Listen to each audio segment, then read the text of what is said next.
Subscribe to my channel. Click on bell icon to get notification about new video.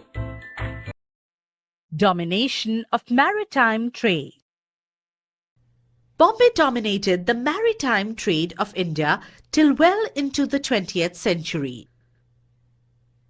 It was also at the junction head of two major railways. The railways encouraged an even higher scale of migration into the city.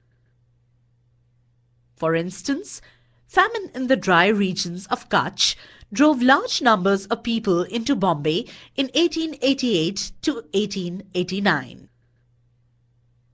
The flood of migrants in some years created panic and alarm in official circles.